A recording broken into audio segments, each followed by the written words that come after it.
माता पिता गरीब मजदूर थे। वो दोनों ईंटें ढोने का काम करते थे, इसलिए घर में पैसों की बहुत दिक्कत थी। कभी दाल सब्जी हुई तो बना ली, नहीं तो नमक से रोटी खाकर ही पेट भर लेते थे। एक दिन प्राची अपनी सहेलियों के साथ खेल रही थी। उसकी सहेली कोमल उससे बोली, प्राची, कल हम सब सहेलियां गांव के बाहर लगा मेला देखने जा रही हैं। तू भी हमारे साथ चल मेला देखने, पर मुझे पहले माँ बापू से पूछना पड़ेगा। ठीक है, शाम तक पूछ कर बता देना, वरना हम सब चले जाएंगे। प्राची घर जाती है और मेले में जाने की बात करती है। माँ, कल कोमल और मेरी बाकी सहेलियां गांव के बाहर मेला देखने जा रही हैं। मुझे भी उनके साथ जाना है। प्राची, तुझे तो पता है आजकल तेरे बापू और मुझे मजदूरी का काम नहीं मिल पा रहा है, और जो थोड़ा बहुत काम मिलता है उसमें बहुत कम पैसे मिल पाते हैं। मेले में जाने के लिए तुझे कम से कम 50 रुपए की तो जरूरत पड़ेगी ना। माँ, मैं वहाँ से कुछ भी नहीं खरीदूंगी, बस ऐसे ही घूम कर लौट आऊंगी।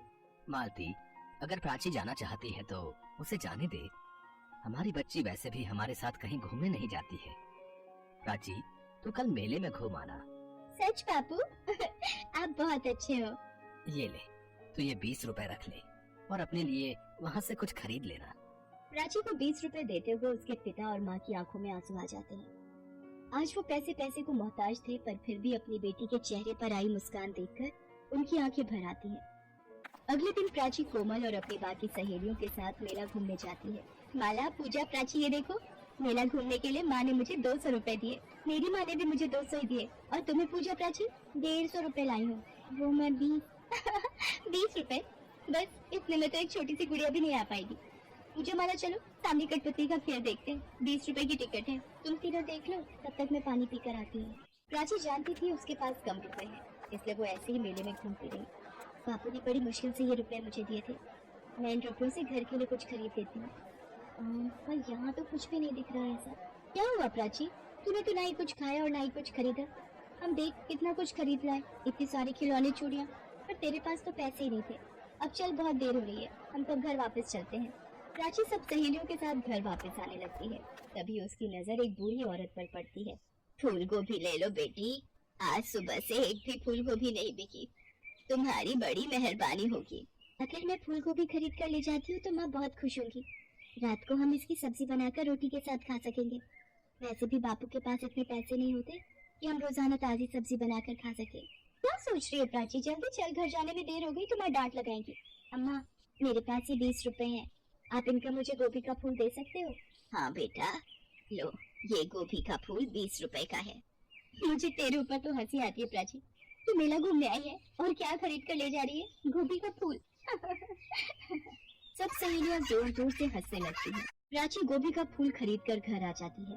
प्राची बेटा, वो रुपए तो तेरे बाबूजी ने तुझे मेला घूमने के लिए दिए थे, और तूने उन रुपयों से कुछ भी नहीं खाया, ना ही अपने लिए कुछ खरीदा। मेरी बच्ची, वहाँ भी तुझे घर का ही ख्याल आया। मालती, हमारी प्राची सचमुच बहुत समझदार हो गई है। चल, अब तो बैठ, मैं गरम गरम इस फूल गोभी की सब्जी बनाती हूँ, फिर हम तीनों मिलकर खाना खाएंगे। मालती सब्जी बनाने के लिए गोभी काटने बैठती है। गोभी देखने में बहुत बढ़िया और ताजी है। काश एक गोभी का फूल और होता तो ज्यादा सब्जी बन जाती। मालती देखती है वहाँ एक गोभी के फूल की जगह 2 गोभी के फूल हो जाते हैं। ये क्या जादू है? ये कैसे हो सकता है? यहाँ पर तो एक ही गोभी थी, पर अब 2 फूल कैसे हो गए? एक बार 4 फूल बोलकर देखो। गोभी के 4 फूल मेरे सामने आ जाए। मालती के सामने गोभी के 4 फूल आ जाते हैं। वो हैरान हो जाती है और वो प्राची और उसके बापू को आवाज लगाती है। माँ, ये तो सचमुच जादुई फूल गोभी है। हम जितने भी गोभी के फूल बोएंगे, हमारे सामने उतने ही गोभी के फूल आ जाएंगे। अभी गोभी के फूल में से एक अप्सरा उत्पन्न होती है। घबराओ नहीं, मैं एक अप्सरा हूँ। मैं धरती लोक से गुजर रही थी। मैंने इस प्यारी सी बच्ची को देखा कि किस तरह से ये किसी गरीब की मदद कर रही थी। मेरे से रहा नहीं गया और मैं इस फूल गोभी में वास कर गई और प्राची के साथ यहाँ तक आ गई।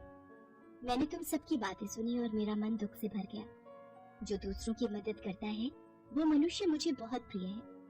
अब तुम सबको बिल्कुल भी चिंता करने की जरूरत नहीं है। मैं तुम्हें ये जादुई फूल गोभी देकर जा रही हूँ। अब इसकी सहायता से तुम जितनी चाहो उतनी गोभी बाजार में बेच सकते हो। अब तुम्हारे दुख के दिन दूर हो जाएंगे। लेकिन मेरी बात को हमेशा याद रखना, कभी भी अपने मन में लालच मत पनपने देना। इतना कहकर वो अप्सरा वहाँ से गायब हो जाती है। प्राची के माता पिता प्राची को गले लगा लेते हैं। आज उसी की वजह से उनके गरीबी के दिन दूर हो गए थे। अब तो प्राची के माँ बापू शहर की मंडी में फूलगोभी के बड़े व्यापारी बन जाते हैं। और अब उनके पास धन दौलत बड़ा